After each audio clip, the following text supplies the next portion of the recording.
It's actually the lap of luxury, like the most beautiful hotel you've ever been to. We wanted it to feel like a mix between a palace and a spa. This is their happy place. When you come in, your heart just open up. You feel the kedusha in the air. Hopefully that will make the girls enthusiastic and have a good feeling to go.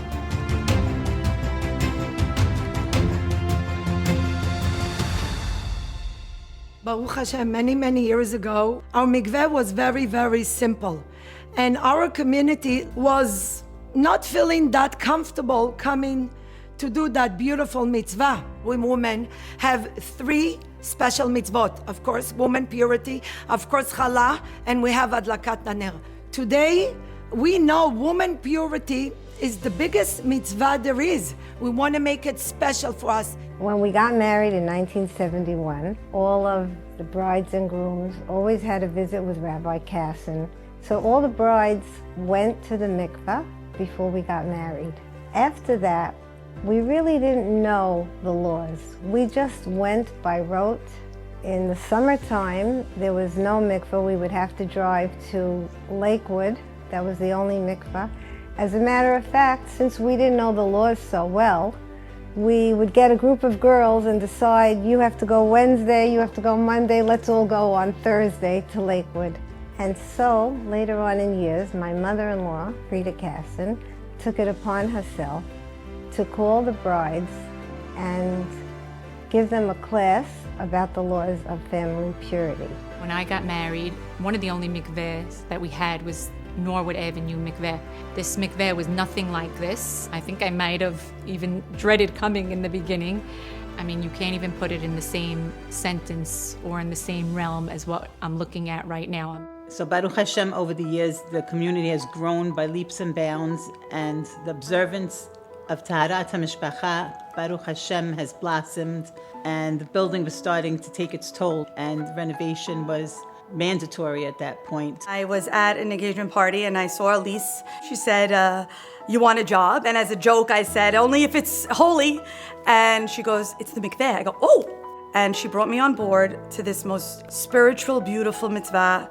As time went on, I did realize, though, there was not a lot of girls coming. And then I would hear, maybe they went to an ocean or whatever it was. Our little mikveh needed to be updated. It needed to be beautified. Everything we do is a cut above, and the mikveh has to be an extra cut above. I worked for someone years ago that was very involved in doing mikvehs. In seeing all the projects that he did in the past, I saw the level that a mikveh could be at. And it was ironic because in our community, everything is to the max, and I felt like our mikvehs were not there. Now it's amazing to see all these thank you notes, like we get comments like, it's a slice of heaven, thank you, I never thought that the mitzvah could be like this. It's not so appetizing to go to a mikveh that's not beautiful and sparkling and clean. From the beginning of time, mikveh was always a beautiful place for women, and especially today, because that's the sense that we want to bring home to the family. When talking to young married brides, I know they look very forward to the going to the mikveh each month to be able to be part of the mitzvah. A girl came in from a little out of town one night, and she was all red and she was flustered. One of the attendants said, are you okay? She's like, really? I have to tell you, I hate coming to the mikveh. By the time this girl left the building, she was glowing. And she tells us all the time, you don't know how you transformed my life. We really gutted the entire building. There's all new lighting, all new plumbing, the way that the pools are, the lighting in the pools, we redid all the tile. There's a new salon room. We made the waiting room better. We wanted them to feel like a princess at every point in the building, from the minute that they pulled in to the minute that they left. Each patron that comes is going to be accorded the same amount of respect every single time that she comes, whether it's her first time after the wedding or she's married for 40 years.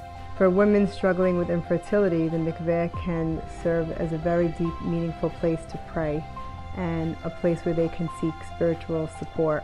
We always try to accommodate everybody, no matter what time it is, because we are the community mikveh. There's 3 special people that made that beautiful, gorgeous mikveh possible. My dear friend Deborah, my dear friend Maurice and my dear friend Eddie. All three of you made the mikveh day and night like your own home. You decorated the most magnificent way. You put your heart. I remember Maurice and the entire crew, Elise, Ellen, Victoria, taking road trips to go visit all the different mikvot around and to see what everybody else offers and to make sure that when they build this mikveh, that it was the top of the line in every regard. Just so much love and care and detail went into every single solitary decision. There's really a lot more to go to maintain this beautiful building and to keep going to finish the project. To get involved in this type of mitzvah, the foundation of all blessings come from this very mikveh that we are sitting in today.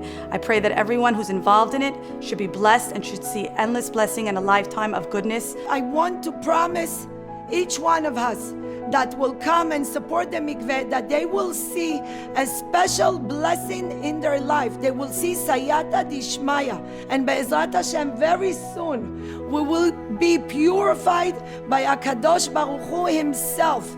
And we will greet Mashiach, all of us together.